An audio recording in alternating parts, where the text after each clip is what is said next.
Pinagkasundo ni Kristo ang Diyos at mga tao, kaya't napatawad tayo.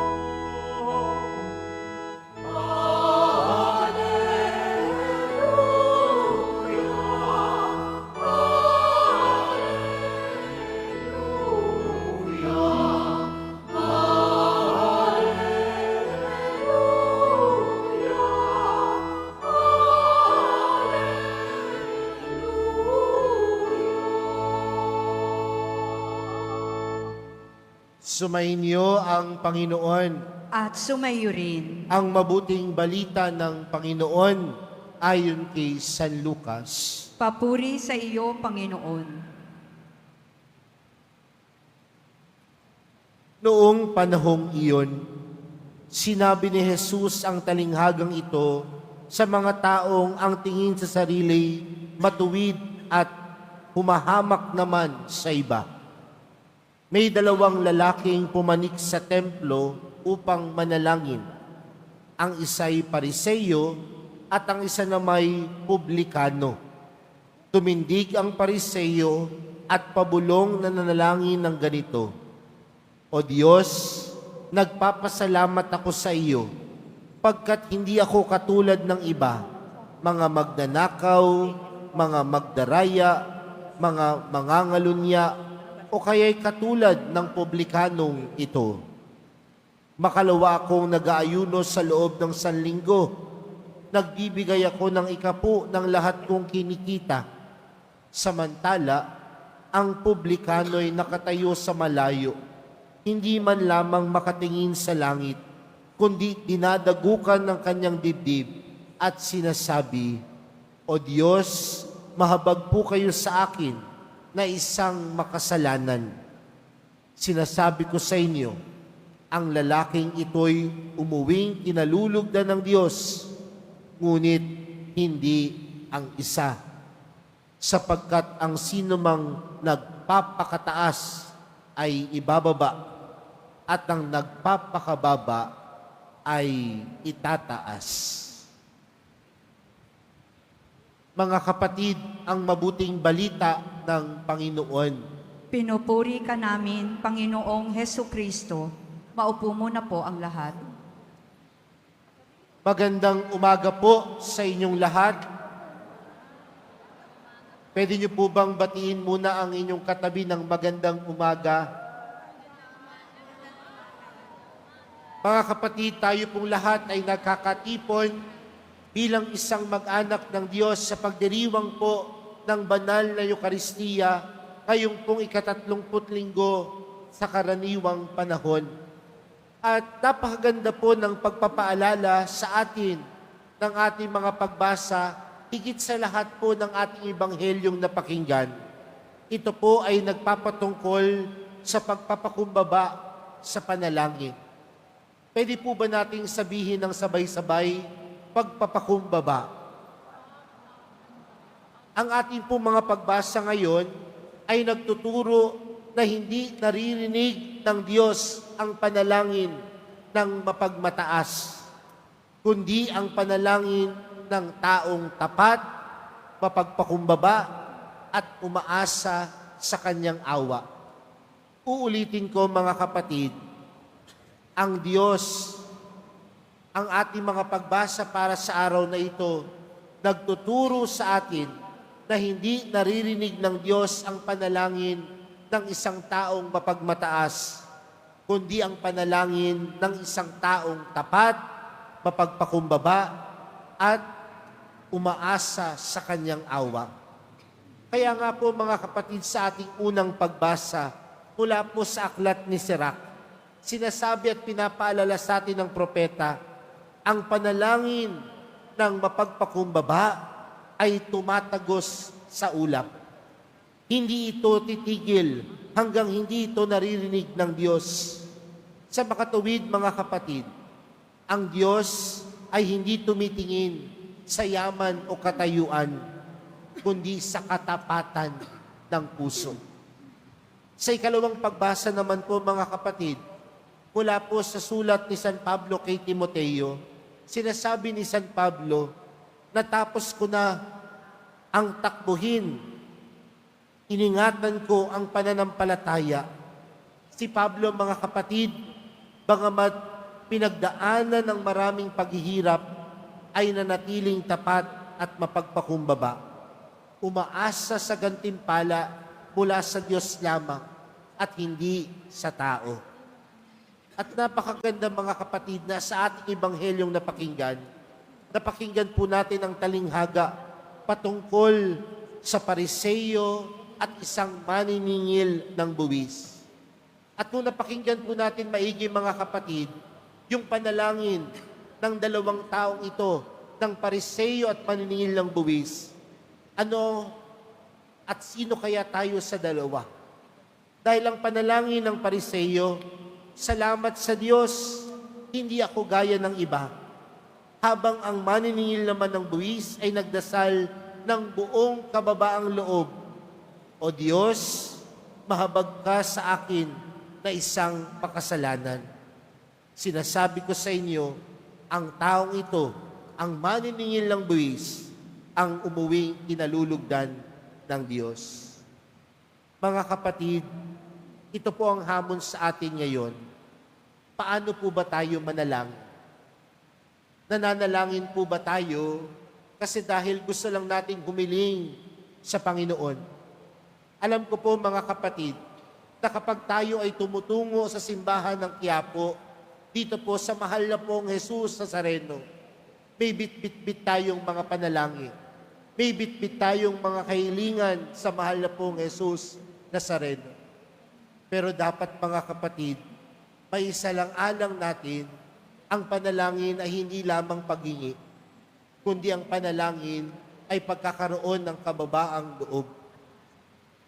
Prayer is not just simply asking. Prayer is humility. Kaya nga, mga kapatid, tatlong bagay po ang magandang mapagnilayan po natin sa araw na ito. Una, panalangin ng Pariseyo. Ang panalangin na mapagmataas. Ang Pariseyo ay may magandang reputasyon. Tandaan po natin, mga kapatid, nung panahong iyon, ang mga Pariseyo ay kilala dahil sila ay bihasa sa turo ng Diyos, bihasa sa turo ng simbahan. Ngunit, ano ang naging panalangin ng Pariseo sa ating Ebanghelyo? Saan nakatungod? Saan nakatuon? Sa sarili ang sentro. Hindi siya humingi ng awa, bagkus ipinagmalaki niya ang kanyang kabutihan. At minsan, mga kapatid, ganito din tayo. Kapag nakagawa tayo ng mabuti, madali tayong magyabang. Mas mabuti ako kaysa sa kanya. Mas mabait ako kaysa sa ibang tao. Araw-araw akong nagsisimba. Araw-araw akong nagdadasal. Ako ang mas mabait. Pero, mga kapatid, pinapaalala sa atin, ang pagmamataas ay humahadlang sa biyaya ng Diyos.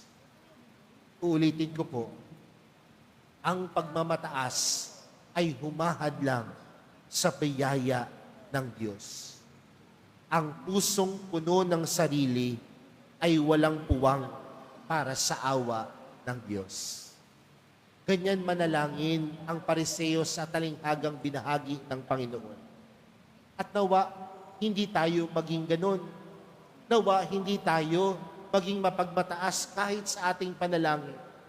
Dahil ang pagpapakumbaba sa panalangin, nagtuturo at nagpapaalala sa atin, may pagkukulang tayo, may pagkakasala tayo. At kung tayo ay may pagkukulang, kailangan natin ng biyaya mula sa Diyos. Alam niyo po, minsan nakakalungkot, tayo pong tinaguriang taong simbahan, tayo pong tinaguriang laging nagdarasal, tayo pong tinaguriang laging nasa loob ng simbahan, tayo pa minsan ang nagiging mayabang. Pero, mga kapatid, kung sinasabi mong ikaw ay taong simbahan, huwag kang magyabang, matuto kang magpakumbaba. Dahil una sa lahat, makasalanan ka din. Una sa lahat, may pagkukulang ka din. Kahit ikay taong simbahan, alam mong may napakarami mong kakulangan. At kung ikaw ay may kakulangan, sa iyong pagpapakumbaba sa panalangin, tunay mong sinasabi, kailangan mo ang biyaya ng Diyos. Pangalawang bagay, mga kapatid, ano po ang panalangin ng maniningil ng buwis? Nung panahon na iyon, mga kapatid, kung ikaw ay publikano, napakababa ng tingin sa iyo ng ibang tao. Dahil ang tingin sa iyo ng ibang tao, makasalanan ka. Dahil ang tingin sa iyo ng ibang tao, kinukuha mo ang kanilang mga buwis. Ngunit, ano ang ginawa ng publikano sa ating ebanghelyo? Ang maniningil ng buwis, tinuturing na makasalanan sa lipunan. Pero siya ay totoong lumapit sa Diyos. Hindi siya nagpalusot. Hindi siya nagkunwari. Ang sabi niya lang sa Panginoon, O Diyos, mahabag ka sa akin, isang makasalanan. Mga kapatid, ito ang uri ng panalangin gustong marinig sa atin ng Diyos. Ito po ang gustong panalangin marinig sa atin ng mahal na pong Jesus Nazareno. Ang panalangin nagmumula sa puso, hindi lamang sa labi. Alam niyo po mga kapatid, nakakalungkot mang sabihin, maraming mga deboto, maraming mga Kristiyano, magaling lamang sa pananalangin sa pamamagitan ng labi. Pero pinapaalala sa atin sa araw na ito, ang Diyos ay hindi naghahanap ng perpektong tao, kundi ng pusong handang magpakumbaba at magbago. My dear brothers and sisters, I hope next time when you pray, do not just babble words, but pray with humility. Because when you pray in humility, it allows you as well to change for God. Sa madaling salita, mga kapatid, sa iyong pananalangin, huwag ka lang magsalita. Gamitin mo din ang iyong puso.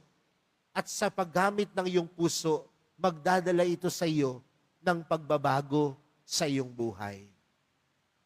Huwag ka lang magdasal, pero masama pa din naman ang ugali mo. Ngunit magdasal ka ng magdasal upang ikaw ay magbago. Magdasal ka ng magdasal upang ikaw ay huwag maging mayabang, kundi magdasal ka ng magdasal upang ikaw ay mas maging mabuting tao. Uulitin ko po yun ha. Magdasal ka ng magdasal upang ikaw ay hindi magyabang, kundi magdasal ka ng magdasal upang ikaw ay maging mabuting tao. At pangatlo, mga kapatid, ang tunay na panalangin ay hindi sinusukat sa haba ng salita o sa ganda ng tinig, kundi sa katapatan at kababaang loob ng puso. Mga kapatid, paano po ba tayo manalangin? Puno pa ito ng pagyayabang? Puno po ba ito ng pagkukumpara sa ibang taong tinuturing nating makasalanan? O sa ating panalangin, sumisentro ito na kailanganin natin ng Diyos sa ating puso. Kailanganin natin ng mahal na pong Jesus Nazareno sa ating buhay. Meron daw pong isang kwento. May isang magsasaka daw po na araw-araw na pumupunta sa simbahan. At itong magsasaka na ito, kapag pumupunta siya sa simbahan, tahimik lang siya, nakaluhod. Kaya isang araw, tinanong po siya ng pari, at anong tanong sa kanya ng pari, ano po ang ginagawa niyo dito araw-araw? Sumagot po yung magsasaka, at ang sabi niya, Father, tinitingnan ko lang po ang imahe ni Jesus. At siya rin po ay tumitingin sa akin. Yun na po ang aming pag-uusap.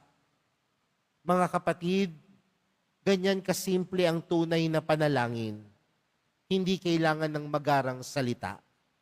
Ang mahalaga, puso sa puso. Ang mahalaga, mga kapatid, sa ating pananalangin, hindi lamang ang magagandang salita, kundi ang mahalaga kung ito ay puso sa puso. Ang pakikipagtagpo sa Diyos na puno ng kababaang loob sa pag-ibig. Kaya mga kapatid, ipanalangin po natin na sa ating buhay pananampalataya, may sa buhay po natin ng panalangin ay puno ng pagpapakumbaba. Ang panalangin nagpapaalala sa atin na tayo din ay may kahinaan. Tayo din ay may kakulangan. Ngunit sa kabila ng ating pagpanalangin at pagdarasal sa Panginoon, anumang pagkukulang natin, anumang kahinaan natin, anumang kasalanan natin, siya ang magpupuno. Kaya sa pagpapatuloy po ng ating banal na misa para sa araw na ito po nawa ang ating panalangin sa mahal na pong Jesus Nazareno. Panginoon naming Diyos, salamat po sa iyong salita na nagmulat sa amin tungkol sa tunay na panalangin. Turuan mo kaming maging mapagpakumbaba, umamin sa aming mga kasalanan, magtiwala sa iyong walang hanggang awa. Gawin mong daluyan ng iyong pag-ibig ang aming puso upang sa aming kababaang loob may taas ka namin sa aming buhay. Ito ay hinihiling namin sa pamamagitan ni Kristo na aming Panginoon. Amen.